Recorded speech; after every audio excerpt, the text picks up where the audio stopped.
जय हिंद दोस्तों, वंदे मातरम। हिंदू सम्राट छत्रपति शिवाजी के आदर्श को मानते हुए संविधान के रचयिता डॉक्टर भीमराव अंबेडकर भारत के संविधान को सम्मान करते हुए आप तमाम लोगों का तहे दिल से हार्दिक अभिनंदन करता हूं।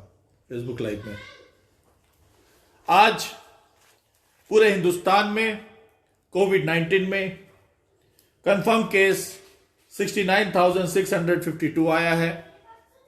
रिकवर हुआ है 58,794 और टोटल डेथ हुआ है 977। महाराष्ट्र का केस आया है 13,165, रिकवर है 9,011, टोटल डेथ है 346। 977 लोग जो आज किसी न किसी हिंदुस्तान के परिवार के एक विभिन्न प्रमुख अंग होंगे, जो आज प्राण त्याग दिए।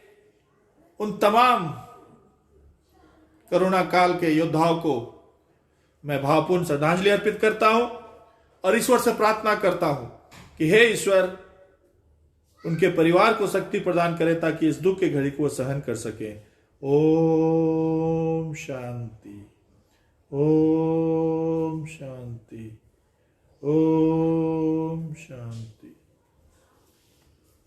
मित्रों, आज हमारे देश में जिस प्रकार से वामपंथियों के द्वारा सनातन धर्म का जो भी इतिहास रहा है उसको छुपाने का जो प्रयास किया गया, जिसके चलते आज सनातन का मतलब ही होता है विज्ञान। सनातन मीन्स साइंस। और आज आपको कुछ बातें, आपको कम से कम 4 कहानियां मैं जरूर बताऊंगा इसके बारे में आज, ताकि आप लोग इस धर्म के साथ में आगे बढ़ते रहें। जो हमारा स्वप्न है, सपना जो है अखंड भारत का, वो अखंड भारत बने और सोने के चिड़िया हिंदुस्तान कहलाए। मित्रों, आज के दिन हमारे देश में छोटी छोटी बातों को लेके अगर धर्म विशेष की बात करें तो बहुत सा बातें हो जाती है। तो मैं ये पूछना चाहता हूं कि जब 4,000 शरणार्थी 4100, उसके बाद 41,000 जब जम्मू कश्मीर में मार दिया जाता है, तो क्या उस समय मॉब लिंचिंग नहीं होता है? उसको मॉब लिंचिंग नहीं बोलते हैं? आज किसी भी एक समुदाय का अगर किसी प्रकार का घटना घट जाता है तो दूसरे समुदाय उसको मॉब लिंचिंग बोल के उसको हाय तौबा मचा देते हैं। तो क्या जम्मू कश्मीर में मॉब लिंचिंग नहीं हुआ था? आज मैं पूछना चाहता हूं मित्रों, एक कहानी है जम्मू कश्मीर का कि मुर्गा रोज बांग देती है, मुर्गा रोज लोगों को उठाती है, मुर्गा रोज उठाता है लोगों को चिल्ला चिल्ला के बांग देके। और जब मुर्गा चिल्ला चिल्ला के बांग देके उठाता है तो उधर से कुत्ता जा रहा था। कुत्ता ने बोला कि तुम क्यों इतना चिल्ला चिल्ला के उठाते हो? तुमको तो कट के सुबह नाश्ता में पेश हो जाना है।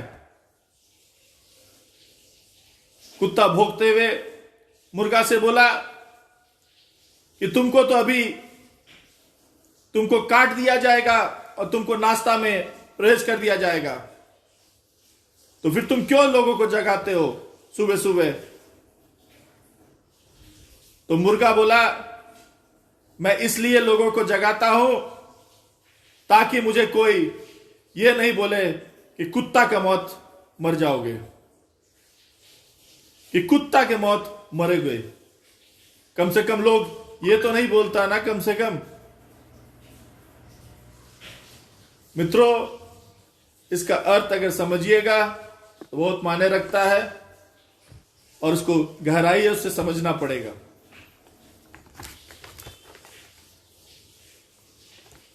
मित्रों,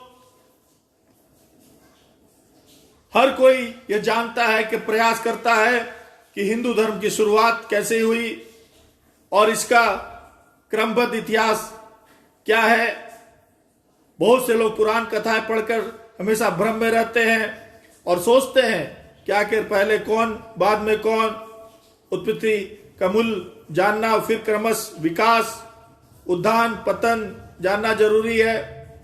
ग्रंथों के इतिहास से क्रमबद्ध लिखकर कायमत और हौच पौच लिखा गया, इसलिए यह हमारी समझ में नहीं आता। हिंदू इतिहास का संपूर्ण जानकारी के लिए आपको सनातन धर्म का इतिहास जरूर पढ़ना पड़ेगा।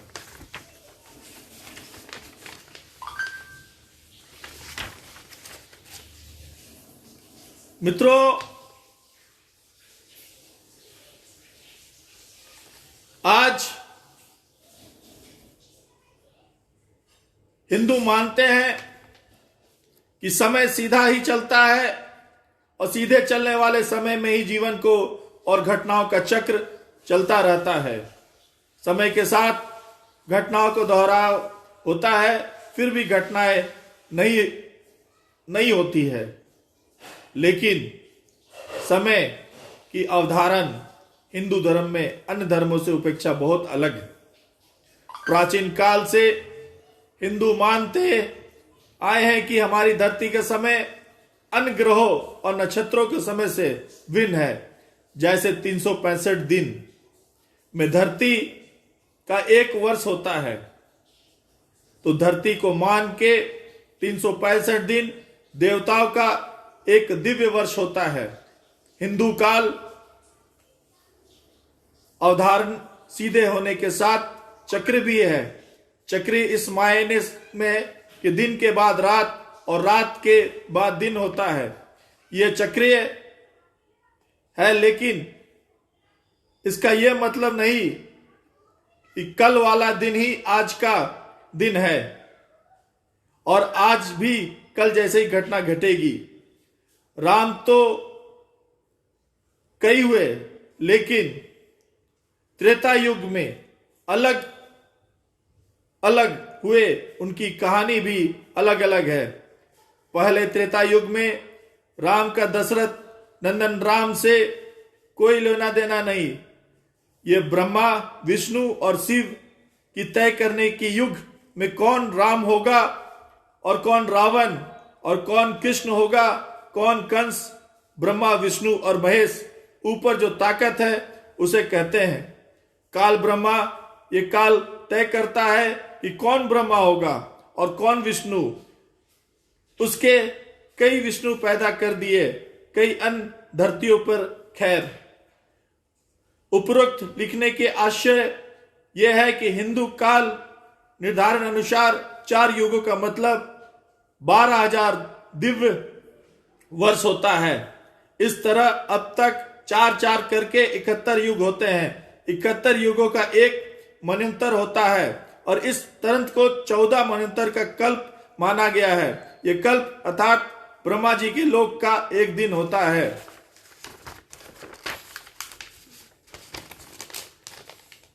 विष्णु पुराण के अनुसार मानवतर की अवधि 71 चतुर्युगी बराबर होती है। इसके अलावा कुछ अतिरिक्त वर्ष भी जोड़े जाते हैं। एक मनवतर 71 चतुर्युगी 8,52,000 दिव्य वर्ष, 30,77,000 30 करोड़ 77,20,000 मानव वर्ष, फिलहाल 6 मनवंतर बीत चुके और 7वां मनवंतर चल रहा है, जिसका नाम वैवस्तो मनु मनवंतर कहा गया है।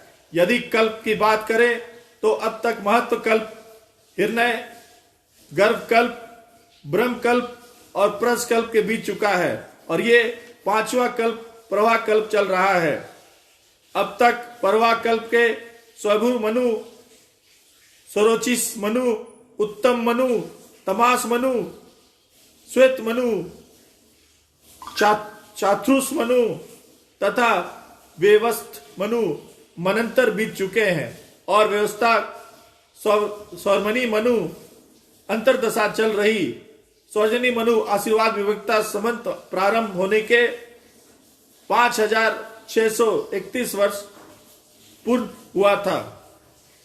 हिंदू धर्म के इतिहास के कई इतिहासकारों ने लिखा है, लेकिन आजकल नेट का युग है, यहाँ इतनी लंबी चौड़ी बातें लिखने के शायद समझ में ना आए।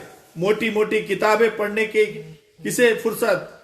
हिंदू धर्म के प्राचीन इतिहास को किसी मानव की उत्पत्ति से जोड़कर नहीं देखा जा सकता, जैसा कि दूसरा के धर्मों के आदर की इतिहास को शुरुआत में होती है और फिर क्रमश मूसा, ईसा और मोहम्मद तक समाप्त हो जाती है। जबकि हिंदू धर्मानुसार मनुष्य पहली बार नहीं जन्मा तथा उनकी अस्तित्व कई बार मिट गया और हर बार उसकी उत्पत्ति किसी एक माध्यम से नहीं हुई।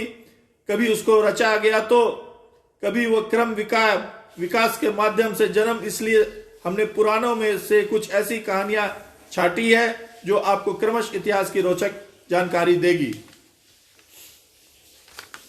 मित्रों, ब्रह्मा, विष्णु, महेश, स्वयंभू मनु का काल। हालांकि ब्रह्मा, विष्णु और महेश कथा को शिव के भक्तों ने शिव को आधार बनाकर लिखा। विष्णु ने भक्तों को विष्णु का आधार बनाकर कहा जाता है कि एक बार जब भगवान शिव से जब पूछा गया कि आपके पिता कौन, तो उन्होंने ब्रह्मा का नाम लिया। और फिर पूछा गया ब्रह्मा के पिता कौन, तो उन्होंने विष्णु का नाम लिया। और जब उनसे पूछा गया विष्णु के पिता कौन, तो उन्होंने कहा मैं स्वयं।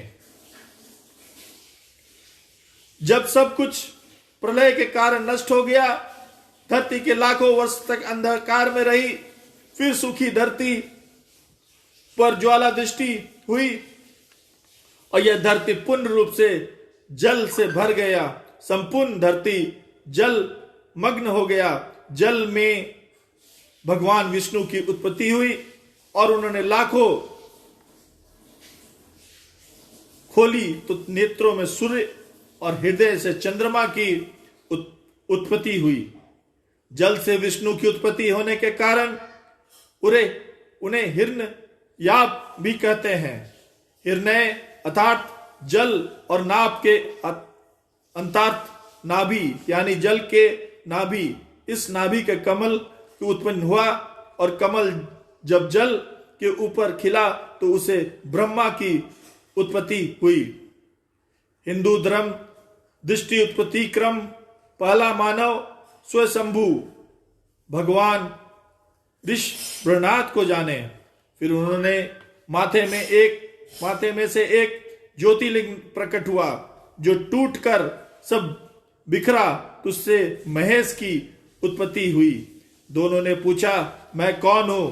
तब विष्णु ने उन्हें दृष्टि से विस्तार कर आदेश दिया कि इस काल में एक और जहां जल, एक इंद्रिय और एक रंगी जीवों की उत्पत्ति हुई है, वही असंख्या पौधों और लताओं की उत्पत्ति होती है। इस तरह के मेरू पर्वत के सब कुछ जल हटा तो एक इंद्र जीव या वहां फैलकर तरह तरह के रूप धरने लगे। ये जीवन क्रम के विकास के क्रम में शामिल हो गया और ये सब ब्रह्मा की घोर तपस्या और अथक प्रयास से संभव हुआ।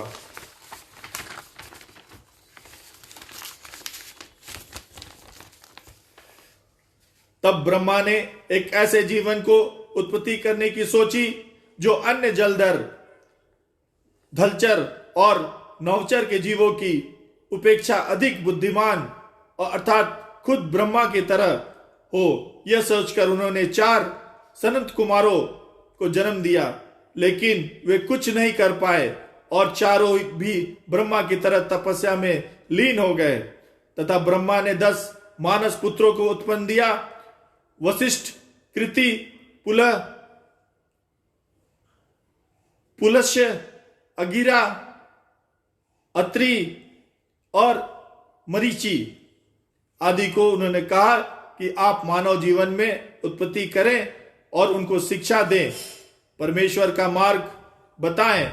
बहुत काल तक जब ऋषि तपस्या में ही लीन रहे तो यह देखकर स्वयं ब्रह्मा मानव के रूप में स्वयंभू मनु स्त्री के रूप में शत्रुपा को जन्म दिया। उन्होंने ये दोनों मानव की जाति के विस्तार को आदेश दिया और कहा, आप भी धर्म समस्व वेदों वाणी का ज्ञान दें। ईश्वर की ये वाणी, इस वाणी को सर्वप्रथम 4 क्रमश ऋषियों ने सुना। अग्नि, वायु, अंगिरा और आदित्य परंपरागत रूप को इस ज्ञान को स्वयं शंभु मनु ने अपने कुल के लोगों को सुनाया और फिर सुरुचि से ओतमी के फिर तमाम मनु, फिर रेवत और फिर प्राचु मनु के इस ज्ञान को अपने कुल समाज के लोगों को सुनाया। बाद में इस ज्ञान को वैवित मनु ने अपने पुत्रों को दिया और इस तरह परंपरा से प्राप्त ये ज्ञान श्री कृष्ण तक पहुंचा। हिंदू धर्म की शुरुआत की कहानी में सबसे पहले ब्रह्मा और उनके पुत्र की कहानी अधिक महत्व है। उसके बाद विष्णु, महेश, शिष्यों की, भक्तों की कहानी अधिक महत्व है।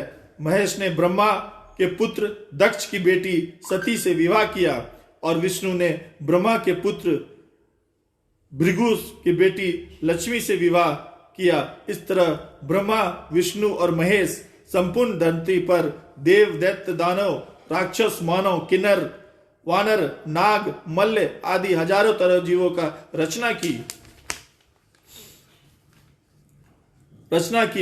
उल्लेखनीय है से शंभु मनु के कुल भगवान त्रितुदेव हुए। ऋतुदेव, स्वयं शंभु मनु 5वीं पीढ़ी में इस क्रम में हुए। शिव शंभु मनु प्रज्ञता अदित नाभि, फिर से ऋषभ प्रजाओं को जीवन के निर्वाह हेतु 80 मसीह कृषि, वाणिज्य, विद्या, शिल्प आदि की शिक्षा दी। इनको नंदा व सुनंदा से विवाह हुआ। उनके बाद भारत को बाहुबली आदि 100 पुत्र हुए। भरत के नाम पर ही इस अंजना प्रखंड का नाम भारतवर्ष रखा गया। मित्रों, कल मैं ऋषि कश्यप, हिरण्यकश्यप के बारे में बताऊंगा।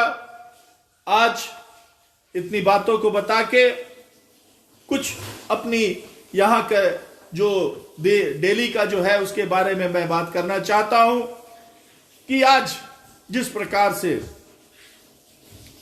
मीडिया वालों के प्रयास से, करोड़ों के प्रयास से आज एक कलाकार, एक बिहार का रहने वाला जो पूरे विश्व में अपना नाम कमाया, सुशांत सिंह राजपूत, आज सीबीआई जांच हो रही है। मित्रों, सीबीआई जांच हो रही है, अब उसके पीछे पड़ जाना, क्या हो रहा है, क्या कर रहा है, क्या नहीं कर रहा है। सीबीआई जांच हो रहा है, इसका मतलब आपको न्याय मिलेगा। मैं ये तमाम मीडिया वालों से भी आग्रह करना चाहता हूं कि जिस प्रकार से सीबीआई के, जैसे ही सीबीआई मुंबई पहुंच रहा है उसके पीछे पड़े हुए हैं, इस तरह से आप जो काम करने आए हुए हैं इन्वेस्टिगेशन ऑफिसर सीबीआई के, उनको आप डिस्टर्ब कर रहे हैं और कुछ नहीं कर रहे हैं। आप अपना टीआरपी बढ़ाने के लिए जो जांच करने आया हुआ टीम है उसको भी आप परेशान कर रहे हैं। मैं आग्रह करता हूं तमाम मीडिया कर्मियों से कि अब जो है न्याय मिलेगा और हमें पूर्ण विश्वास है कि न्याय मिलेगा।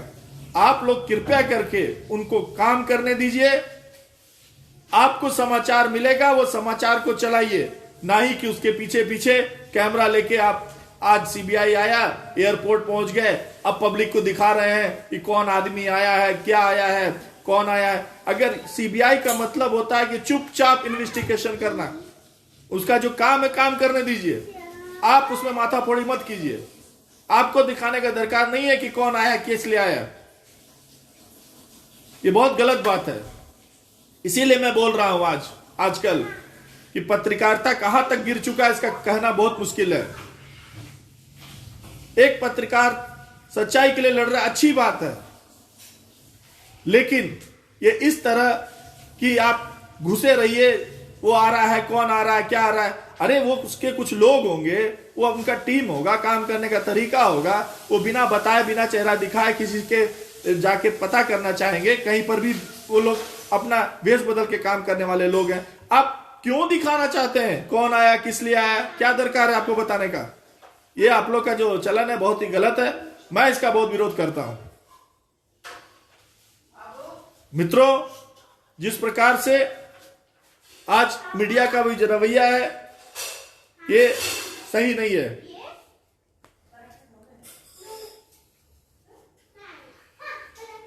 आज अपनी वाणी को विराम देने से पहले अटल बिहारी वाजपेयी जी का कविता सुनाते हुए अपनी वाणी को विराम देता हूं।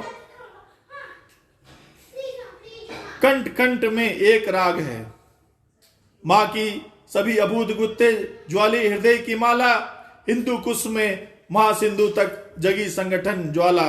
हृदय हृदय में एक आग, कंठ कंठ में एक राग, एक ध्रेय से एक स्वप्न, लौटाना है मां का सुख का सुहाग। प्रबल विरोध के सागर में हम सिड़ चट्टान बनेंगे, जो आकर सर टकराएगा अपनी अपनी अपनी मौत मरेंगे। विपदाताएं आती है, आए हम ना रुकेंगे, हम ना रुकेंगे। आघातों का क्या चिंता, हम ना झुकेंगे और हम ना झुकेंगे। सागर को किसने बांधा है, तूफानों को किसने रोका है, पापों की लंका नहीं रहेगी, ये उच्चास पवन का झोंका है। आंधी लघु लघु दीप बुझाती, पर धधकती दवानल, कोटि कोटि हृदयों के ज्वाला, कौन बुझाएगा किसमें बल। छुई मुई के पेड़ नहीं छूते तो मुरझा जाएंगे, क्या क्या ताड़िए तक हाथों नभ ज्योति तारे बूझ पाएंगे। प्रलय घनों का पक्ष चीर कर, अंधकार को चूर चूर कर, ज्वालीन चुनौती को चमका है, प्राची के तट पर शुभ दिन कर। सत्य सूर्य के प्रखर ताप में चमगादड़ का अलछू छिपते हैं, खग कुल के कंदन कुनकर किरण बान क्यों रुक सकते हैं। शुद्ध हृदय के ज्वाला से विश्वास दीप निष्कम जलाकर, कोटि कोटि पग पड़े जा रहे हैं, तिल तिल जीवन गला गला गला कर। जब तक ध्वय पूरा होगा तब तक पग की गति ना रुकेगी। आज कहे चाहे कुछ दुनिया, कल को बिना झुकेगी, कल को बिना झुके ना रहेगी, कल बिना झुके ना रहेगी। जय हिंद दोस्तों, वंदे मातरम। अपनी वाणी को विराम देने से पहले सनातन मरांडी जी बहुत बहुत धन्यवाद जुड़ने के लिए, रमेश चंद्र जी मिश्रा जी बहुत बहुत धन्यवाद जुड़ने के लिए, अनिरुद्ध कारवे जी को बहुत बहुत धन्यवाद, अर्जुन कांबले जी को बहुत बहुत धन्यवाद, गौतम भाटिया जी को भी बहुत बहुत धन्यवाद, प्रिया सिंह को बहुत बहुत धन्यवाद, बंटी बरियार को भी बहुत बहुत धन्यवाद जुड़ने के लिए। और भी बहुत से लोग जुड़े हैं, सबको मेरा बहुत बहुत धन्यवाद। कल फिर आपसे बात करेंगे सनातन की धर्म को, और सनातनों को जगाते रहेंगे। आप लोग भी जागिए और धर्म का रक्षा कीजिए, और अपने जिस प्रकार भी हैं आप अपना पूजा पाठ घर में व्यवहार बनाए रखिए, संस्कार घर में देते रहिए। जय हिंद दोस्तों, वंदे मातरम।